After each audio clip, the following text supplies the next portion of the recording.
Good morning, everyone. Welcome to the First Unitarian Society of Milwaukee. My name is Nick Hayes, and I am delighted to serve as your worship associate today and to welcome you fully into this space.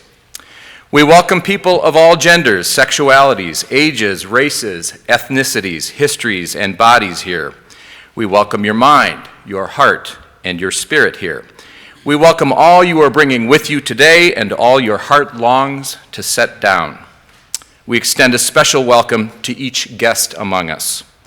We invite our guests to fill out a welcome card located in the pew rack in front of you and drop it in the offering plate later in the service. Guests may also pick up a welcome packet at the back of the sanctuary where folks will also find hearing assist devices and Braille hymnals. A fragrance-free area is located on the front right side in the first pews. If you are a visiting family, including children or youth, after the time for all ages noted in your order of service, please join the children's recessional and head across the hall to the common room.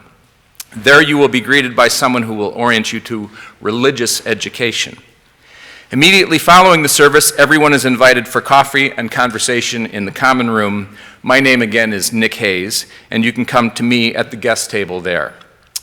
As a way to engage at First Church, I invite everyone to explore the announcements insert for the numerous opportunities available here. In particular, let me draw your attention to a few. Today's forum is titled Living Well with Vision Loss, presented by Rose Visser, occupational therapist at Vision Forward.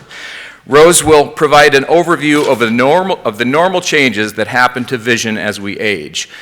Join us at 10:10 a.m. in Max Otto Hall on the second floor. Stop by the social justice table after services today to meet Andre Lee Ellis, the founder of We Got This, which is our December Share the Plate recipient. Andre will be joined by some of the young men who have worked in the We Got This gardens. Andre and the young men will also be attending our second service. If you have difficulty hearing in the sanctuary, try our hearing assisted devices, which are back near the entrance door. Please find details on these and more events in the announcements insert. Finally, please silence any electronic devices for the remainder of the service. And once again, I welcome you to First Church by inviting you to join me in the unison reading of our mission, which is printed in your order of service. We gather to nurture the spirit, engage the mind, and inspire action. Now I'd like to welcome my friend Karen Frink and her dad, Bill Frink, to light the chalice this morning.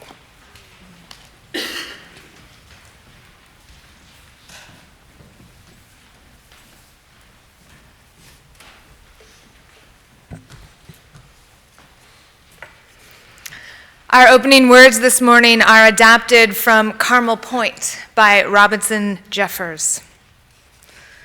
Oh, the extraordinary patience of things. This beautiful place defaced with a crop of suburban houses, how beautiful when we first beheld it. Unbroken field of poppy, walled with clean cliffs. No intrusion but 2 or 3 horses pasturing or a few milch cows, their flanks on the outcrop rockheads. Now the spoiler comes. Does it care? Not faintly. It has all time. It knows people are a tide that swells and in time will ebb, and all their works dissolve. Meanwhile, the image of the pristine beauty lives in the very grain of the granite, safe as the endless ocean that climbs our cliff. As for us, we must uncenter our minds from ourselves. We must unhumanize our views a little and become confident as the rock and the ocean we are made from.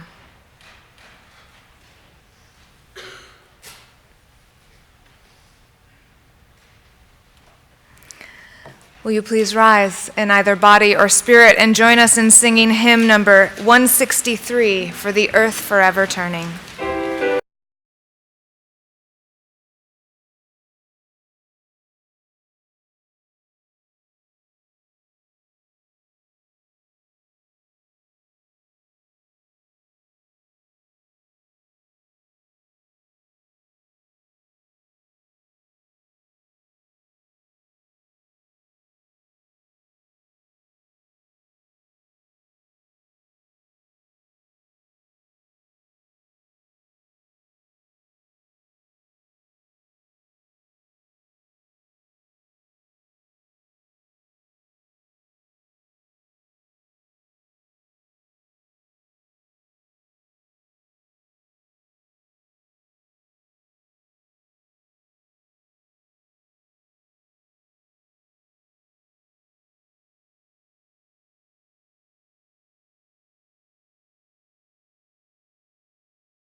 The story today is a story about me and this robe you see me wear each week here in the sanctuary. Many people have outfits that they wear to work for many different reasons. A doctor often wears a white coat. A fireperson wears a certain kind of outfit when they go to work, and another one when they're fighting fires. Now, before I started working in churches, I was a teacher working at a school, and I loved being an art teacher. Every day I got to be messy, and I got to make art with children. And every day, almost, I wore an apron because of the messy part. Now, have you ever wondered why a minister wears a robe? It is not to prevent me from getting messy. The children in religious education already know this, but in fact, every week I go downstairs, I take off my robe so that I don't get any mess on it. And ministers, we don't wear robes all the time. I never wear mine to the grocery store. I bet you two don't either. No, we never wear it to the grocery store. We wear our robes during worship, the time that we set aside to honor what is worthy together. It is a special time, and the robe is a symbol that we wear to mark that shift in time. Now, have you also noticed that the robe looks a little like a graduation robe, right? Now, to become a minister of religious education, I had to go back to school, a seminary school, and I had to learn a lot about religion. And when you begin seminary, it is traditional then to also begin wearing a robe as a minister during worship. So for me, this robe represents the importance of learning, the learning I needed to do to become a minister, and also the sacred time that we spend together here. So this is the first time that I'm wearing this robe since I have just passed what my kiddo calls my big minister test. Thank you. Thank you. Last week in Boston, I went to see what we call the Ministerial Fellowship Committee, and they told me that I could officially become a UU minister. And so they asked me to talk a little bit today about my robe and that process.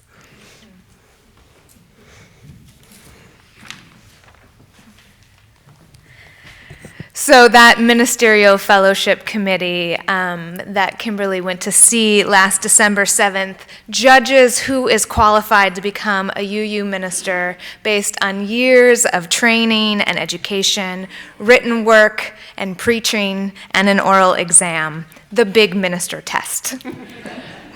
The committee gave Kimberly the highest score that they give out, and they cleared her to pursue ordination as a Unitarian Universalist minister. Passing the MFC is a huge accomplishment, and it's the last hurdle on a long road to becoming a UU minister.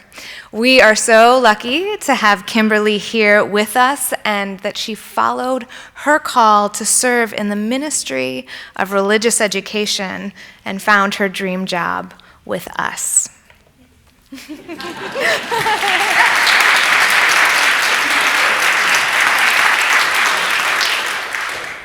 So Kimberly, I'm speaking to you, but I'm going to be looking at them, okay? Welcome to fellowship in the living tradition of Unitarian Universalist ministry. You've done it.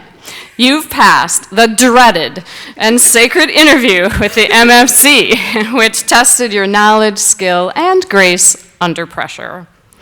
I'm honored to work beside you as a colleague in this wonderful and challenging endeavor called ministry. Although you've spent decades serving our Unitarian Universalist movement in many different capacities, you are now at the beginning of a new adventure.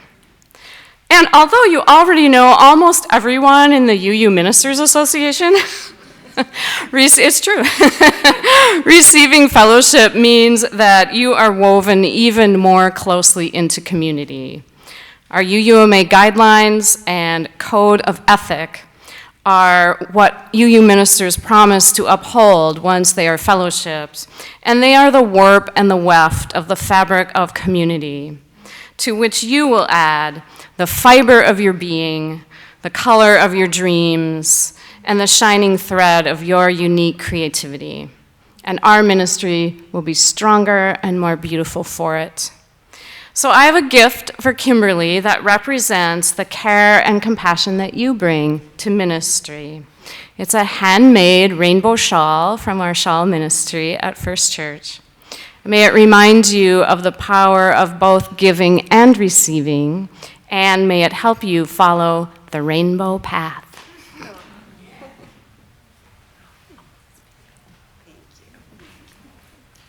Want to see it?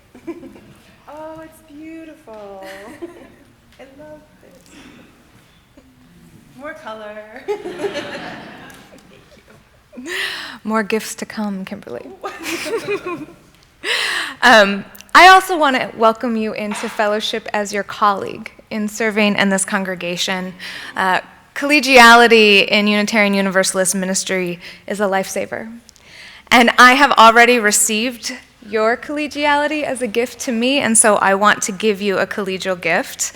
The gift that I'm going to give Kimberly is in honor of the learned ministry and for our particular intellectual connection, which nourishes me and feeds me. But it's also in honor of the fact that you're a storyteller and in the healing love medicine that you bring to our families and our children and our youth. And also, since you now have the pleasure of reading for fun in your life again, It's true. I want to give you a novel. This is called Love Medicine. It's one of my favorites, and I give this to you in the hopes that you will be both a learned minister and that you will have some time this winter by the fire with your feet up, reading a good book. Welcome to fellowship, colleague. Thank you. I'm looking forward to fiction again. This author. Congregation, let's give Kimberly one more round of applause.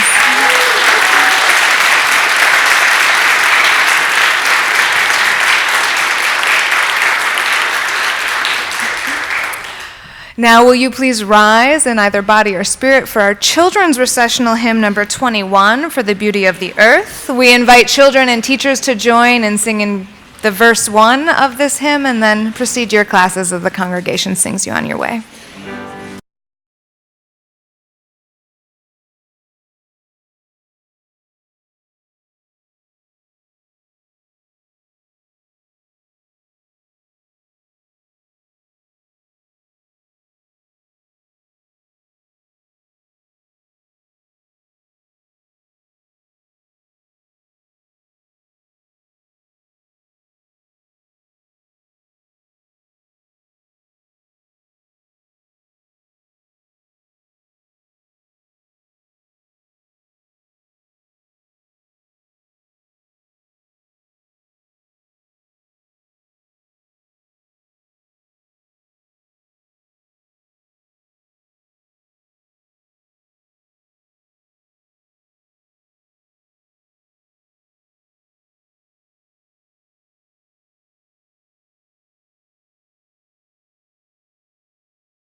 I'd like to invite you to join in a time of contemplation, which will be followed by silence, followed by the seated singing of Spirit of Life.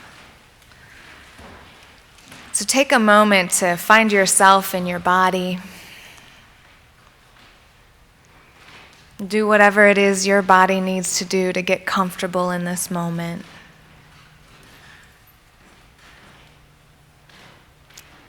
Maybe you can feel your feet or your sit bones grounding you.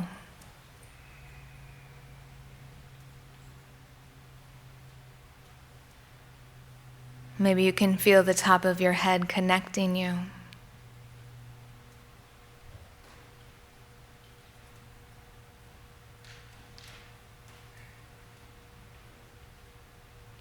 Maybe you can feel your breath moving in and out of your lungs, bringing you into being here and now.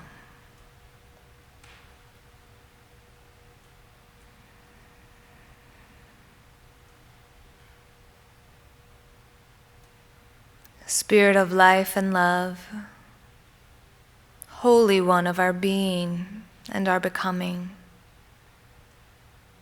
that which is sacred within, among, and beyond us. Help us remember that our lives sit in the midst of larger life, a web connecting each of us to all that is in the vastness of time and space. May we feel our connection to the humans that came before us and those that will come after, to the water that nourishes us and the ground from which we became and to which we will return. May we feel connected to all that is, to the sun and the moon and the stars, to beauty and darkness and fire. May we be connected to each other and to the holy, radiating in every single thing. May it be so.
Ten 10,000 years ago, climate change left 1/5 of the world's surface freshwater 4 blocks from here. Lake Michigan is among the darkest places in these United States. So if you're lucky to be at mid-lake on a clear night, You'll see more stars than you may have ever seen, and the aurora borealis may make a surprise appearance. She's also large enough to make her own climate. Think lake effect snow. And a warm spring heats the water, supercharging summer storms. If you are unlucky to be at Mid-Lake for one of these events, you may find yourself praying. At 1 a.m. on a memorable Sunday night, we were sailing northbound fast in flat water under a billowing spinnaker 40 miles offshore. Sometimes a nighttime storm announces itself with lightning in the west. Other times it appears on the horizon as a rolling cigar cloud called an Arcus. Even the word is scary. This terrifying beast portends 250 million gallons of rainwater dumping out of the approaching anvil and displacing the surface air, which rushes out in all directions for miles. The danger is especially acute on the leading edge, called the gust front, where the pressure combines with the storm's speed to produce sometimes hurricane-force winds. On this dark night, it hit without warning and lasted longer than anyone on the mostly veteran crew had ever seen before.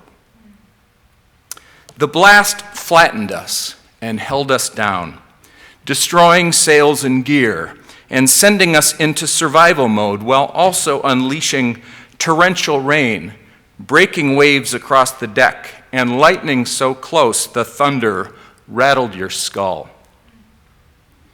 Survival mode is more than just wearing a life preserver. It is human nature in conflict because nature seems in conflict with humans.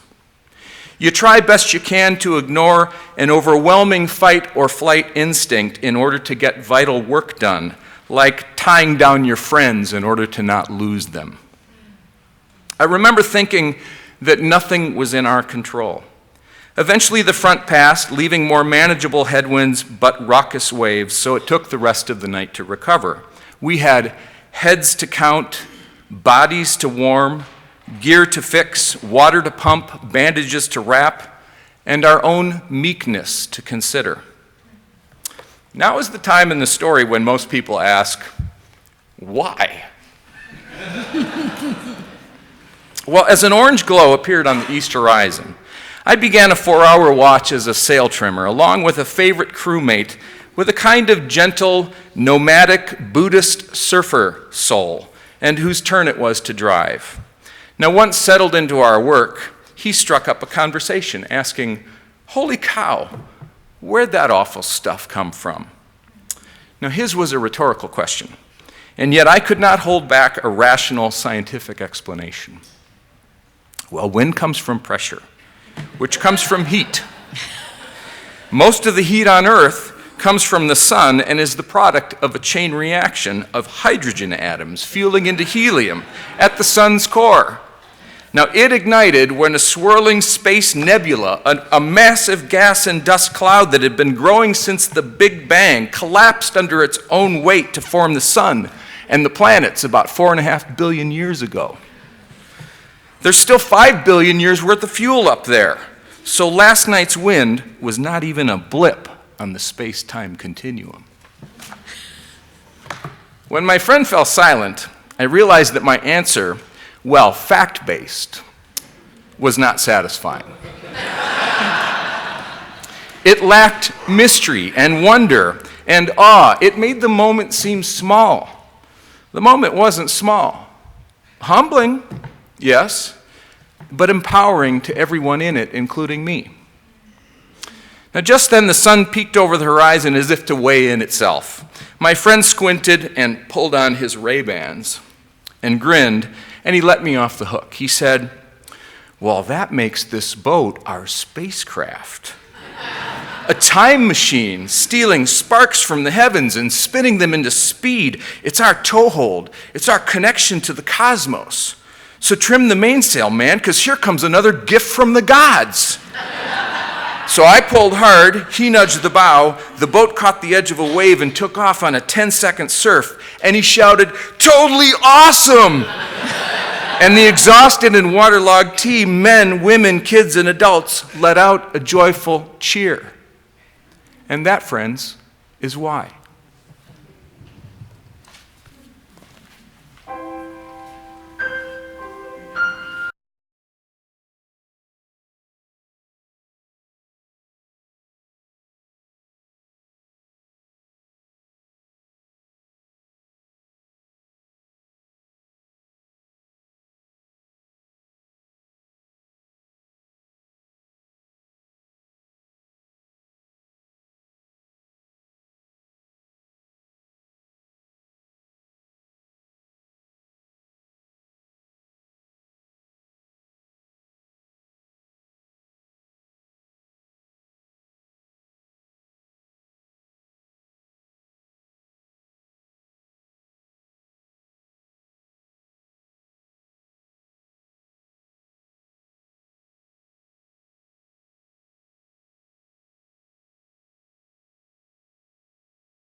Last month, I was driving down to a minister's study group in St. Louis with my colleague, Reverend Matthew Johnson, when we hit a nasty ice storm. This was mid-November, and apparently Southern Illinois thought it was just too early to need salt. So driving conditions were treacherous. We slowed to 40 and then 20 miles an hour, and over the course of our drive, we saw at least 30 crashed vehicles. Cars and minivans, but also pickup trucks and even a couple of semis in the ditch at the side of the road. At one point, I saw something on our right, and I said to Matthew, "Wait a second, is that a house?" And yes, indeed, there was a house on a trailer crashed in the ditch at the side of the road. At that point, I believed that the ice storm had sent us to Oz, and I wondered aloud if we should check under the house for the Wicked Witch of the East. Towards the end of the ride, Matthew was white-knuckling it at 8 miles an hour down the last little road to our retreat center, and we saw another car in the ditch. And then we heard a crack, and a bluish-green light streaked across the sky, lighting up the road. What in the world was that? A random November firework, or maybe a flare somebody had sent up into the sky for help? Couldn't be a meteor, Matthew said. No, I said. Too close. Maybe someone on the other side of that hill is calling for help. The next morning I read the news. A meteor had striked across the Missouri sky the night before. The American Meteor Society had reports from people from 8 states, including, of course, Missouri, but also Wisconsin, and as far away as Nevada. The meteor had been moving from east to west, and it landed somewhere in Wellsville, Missouri, which was less than 100 miles from where we were. When it entered the Earth's atmosphere, it was probably about 5 feet across and traveling somewhere between 30,000 and 45,000 miles an hour. Now that's much faster than the speed of sound, which is a mere 770 miles an hour. And what we had heard was a sonic boom when the meteor broke through the Earth's atmosphere. The bright light streaking was the heat of the meteor's speed vaporizing that 5 feet of rock. The next day in the news, a museum was offering up $25,000 to anyone who could find a piece of that rocky meteor that had fallen in Wellsville. Apparently, it's hard to find pieces of meteor in the countryside. They just look like rocks among rocks. Amazingly, this year in April, a different meteor fell on a small Costa Rican town. And the next morning, the mother of the family living where the meteor had landed put on a clean pair of plastic gloves, grabbed a plastic bag, and went off meteor hunting. She found a piece of the rock, cleanly collected it, and sealed it up in that plastic bag within 12 hours of it landing on Earth, which kept it in near pristine condition. In October of this year, a donor gave that piece of the meteorite to the Chicago Field Museum, and the Field Museum began testing its properties. What they found is completely amazing.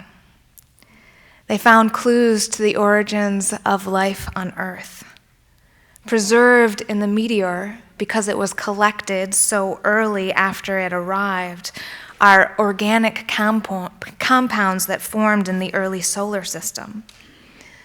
But this particular meteor also includes compounds that are older than the solar system, older than the Earth itself, older than the sun. The meteor formed about 4.6 billion years ago, but it includes stardust that dates to 4.9 or 5 billion years ago. The stardust doesn't match anything that exists in our solar system, but it does match compounds exactly that are found in faraway stars.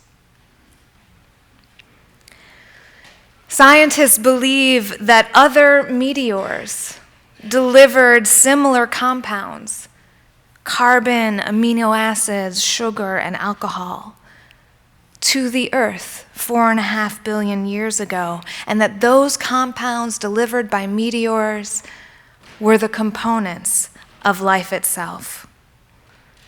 This means that the carbon that's in our bodies, and in all of life was actually formed in the interior of distant stars that was then ejected from those stars out into space and traveled around space for a really long time before forming into solid rocks and eventually running into the earth, landing here, and starting life. Your body is the product of stardust and love and a hell of a lot of time. Philip Heck, the Chicago Field Museum's associate curator for meteoritics and polar studies, says that the meteor they found is basically a time capsule to our early solar system. He said that the rock likely holds answers to the questions about the origin of the oxygen that human beings breathe and the carbon from which we are made.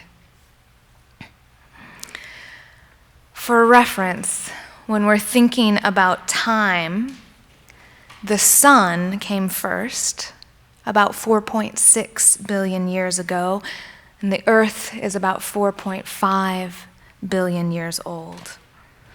The rocks that hold our Great Lakes that Nick was talking about were formed 330 million years ago, back when Wisconsin was located by the equator. Our ancestors became mostly bipedal, mostly started walking upright about 4 million years ago. And our human brains grew to their current size just a couple 100,000 years ago. And it was only 10,000 years ago that human beings changed the game by learning agriculture.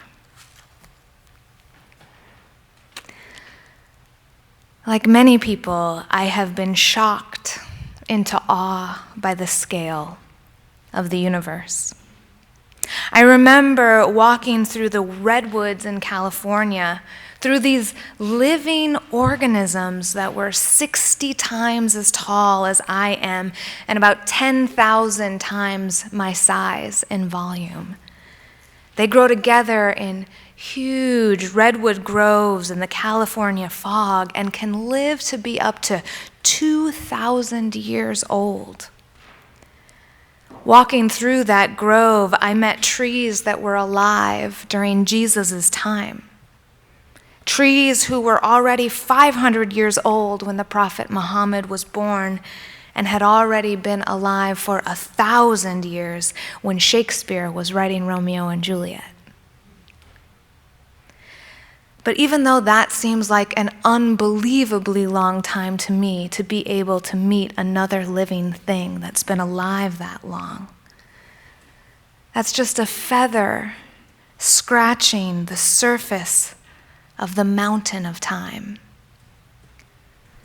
To understand the scale of time that we're talking about when we talk about 4.5 billion years, 4.9 or 5 billion years.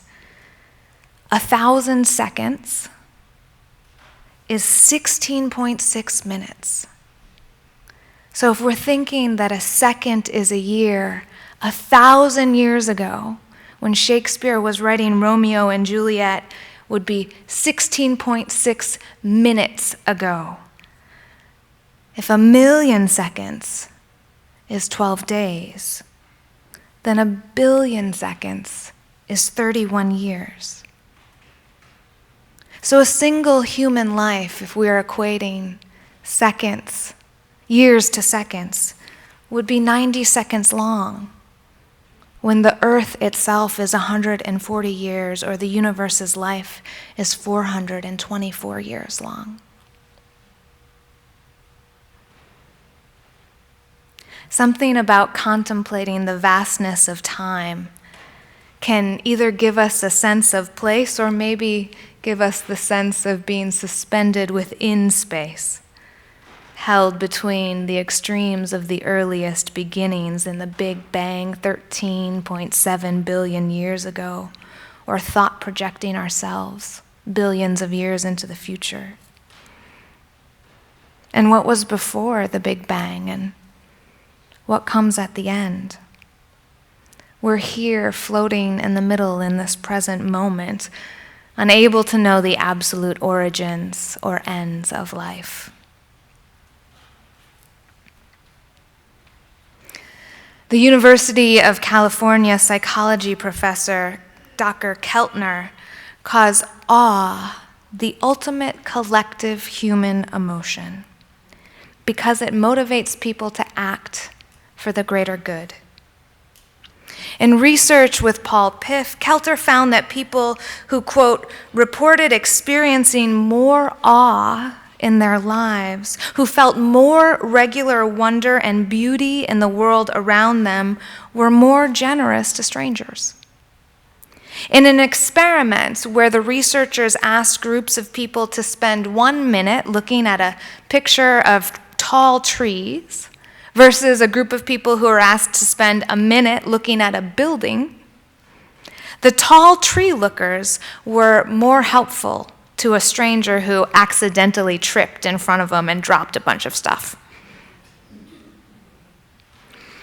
The researchers found that people who experience more awe are more likely to share resources and to make sacrifices for other people.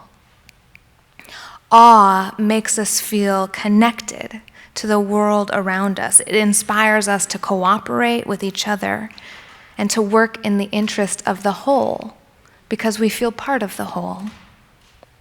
Keltner and Piff found that even momentary experiences of awe shifted people's perception of themselves such that they were more humble in the face of larger life. That humility then led people to behave in less selfish and less entitled ways. It connected them to their shared humanity and even made them help strangers.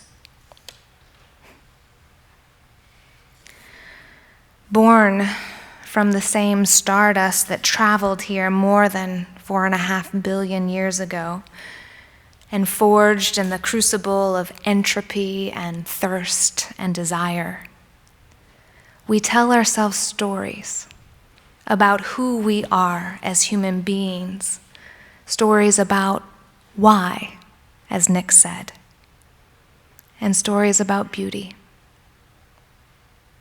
Telling these kinds of awesome stories of connection is good for us, concretely.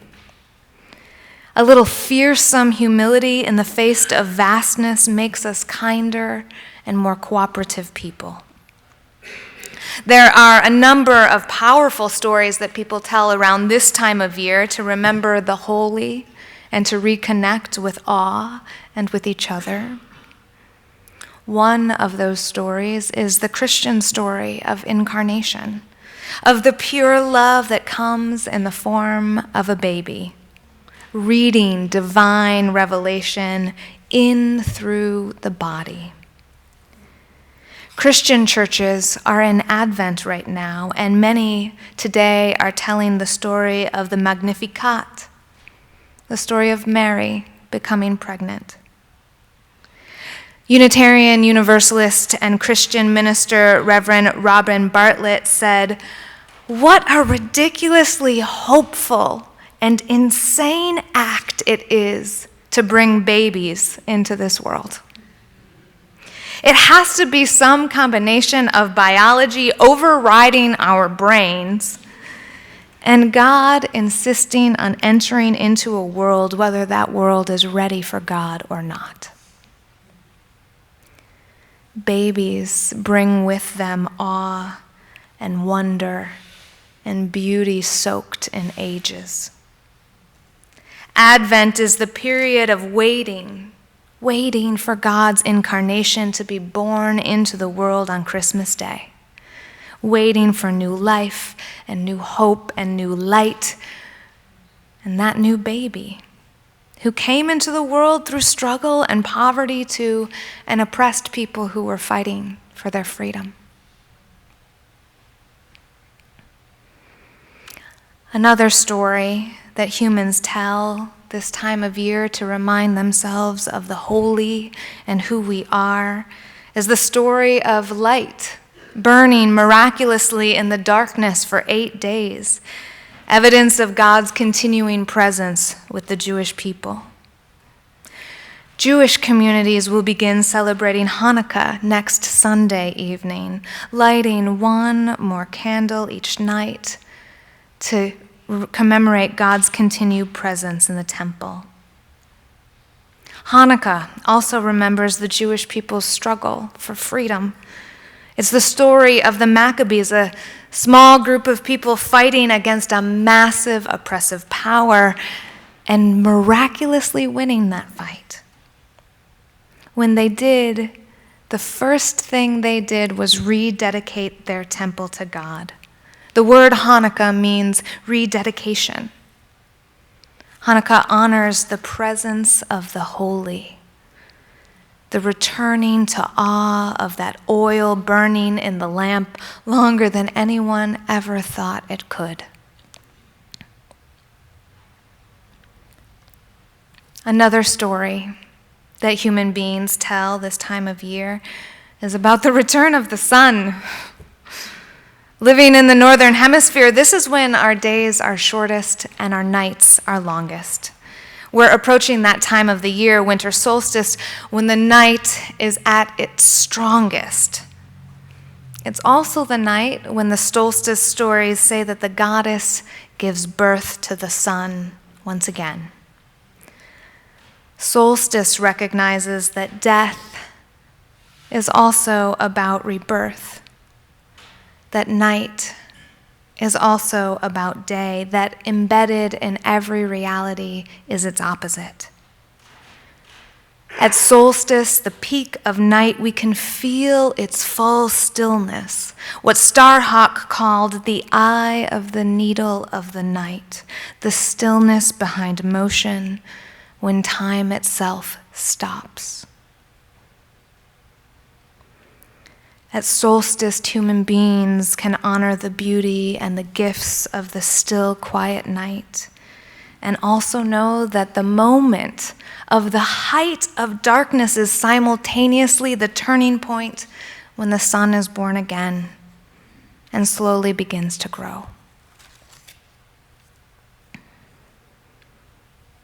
It's getting cold and dark in our part of the world right now.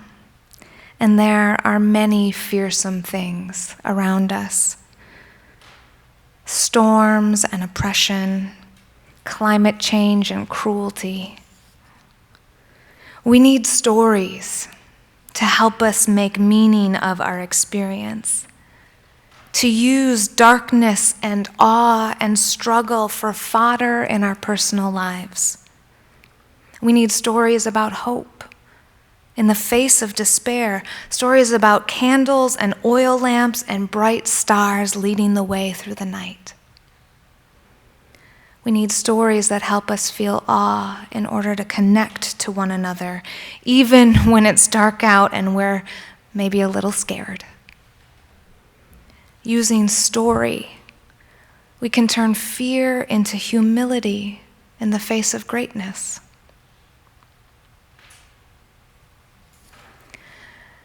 Matthew and I made it safely to our destination on that November night and unpacked the car a little giddy as the adrenaline ran out of our bodies.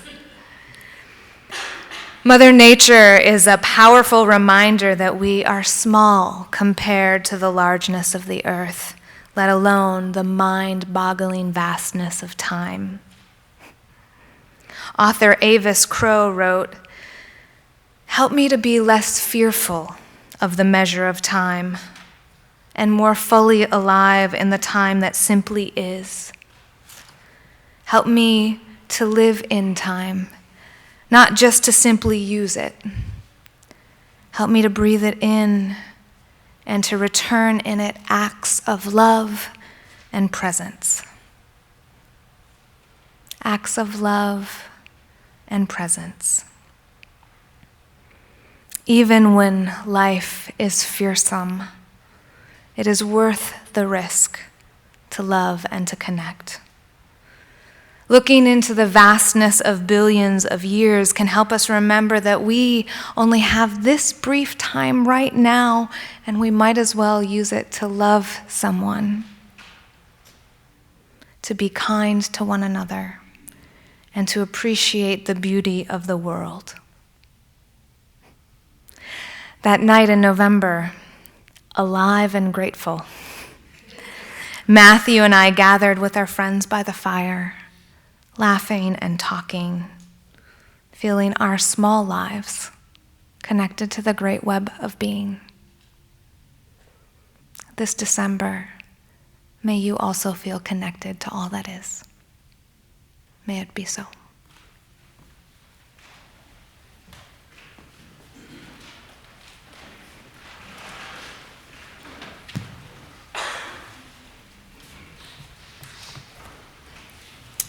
Every week we have the opportunity to practice our values through sharing our resources.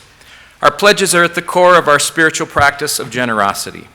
In addition, the church shares half of all the non-pledge cash in our offering plate with a community organization. In this way, we commit our resources in line with our belief that this congregation is interdependent with the world beyond these walls. Today we share the plate with "We Got This, Milwaukee."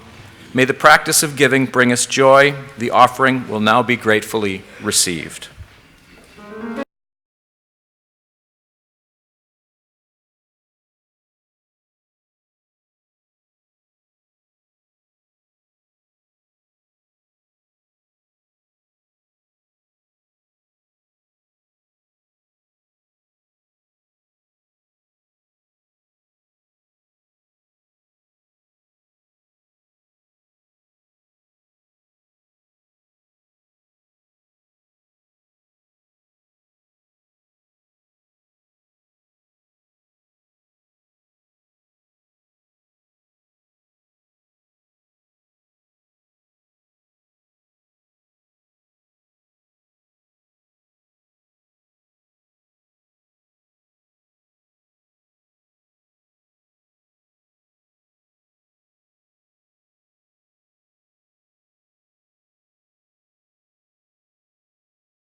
Will you please rise in body or spirit and join in the responsive reading printed in your orders of service?